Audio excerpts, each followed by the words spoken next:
পবিত্র ঈদ উল ফিতরের পর এখনও জমে ওঠেনি রাজধানীর বাজারগুলো। বন্ধ বেশিরভাগ দোকান। যে কটি দোকান খোলা তাতে ক্রেতা উপস্থিতিও কম। এমন পরিস্থিতিতে স্থিতিশীল আছে বেশিরভাগ মুদি পণ্যের দাম। তবে কম সরবরাহের দোহাই দিয়ে সবজির দাম বেশি হাঁকাচ্ছেন বিক্রেতারা। মাছ ও গরুর মাংস বিক্রি হচ্ছে আগের দামেই। কেজিতে 10 টাকা কমেছে ব্রয়লার মুরগির দাম। বাজার ঘুরে রিপোর্ট করেছেন মাহি হাসান।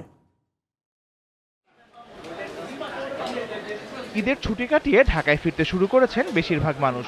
তবে এখনও জমে ওঠেনি রাজধানীর বাজারগুলো।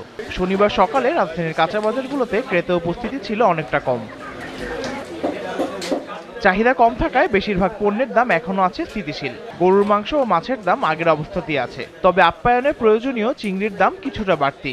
চিংড়ি মাছ এটার কেজি 1200 টাকা, বাতাসি মাছ কেজি 1400 টাকা, ট্যাংরা মাছ 800 টাকা কেজি, বাইলা 900, বড় রুই মাছ 6 কেজি ওজনের ডিশ 600-700। আগের দামই ব্যস্ত 780। তবে ব্রয়লার মুরগি কেজিতে কমেছে 10 টাকা। ব্রয়লার মুরগির দামটা ঈদের পরে একটু কমছে, এখন 190 টাকা বিক্রি করতেছে আজকে। তেলে সরবরাহ সংকট একদমই নেই বলে জানালেন বিক্রেতারা। চিনি, সেমাই সহ সকল মুদি আইটেমই আছে আগের দামে।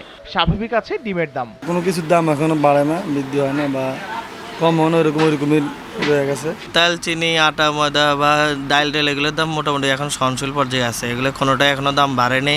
মোকাম থেকে নতুন চাল এখনো না আসায় ঈদের আগের মতোই বাড়তি দামে বিক্রি হচ্ছে চাল। আমরা এখনো মোকামে যাই নাই, মোকামের থেকে মালও আনি নেই। এখনো তো কোনো আমদামি হয় না, ওরকমের দাম আছে। তবে সবজির বাজারের চিত্র ভিন্ন। সরবরাহ কম থাকার অজুহাতে সবজি বিক্রি হচ্ছে বাড়তি দামে। সিম 60 টাকা, পটল 80 টাকা, 70 টাকা, আর ভেন্ডি এসে 60 টাকা। টমেটোর দাম একটু বাড়তি, টমেটো সিজন শেষ তো। বেশিরভাগ পণ্যের দাম স্থিতিশীল থাকায় সন্তুষ্ট ক্রেতারা।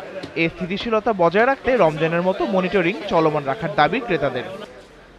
Mahi Hasan, GTV news, Dhaka.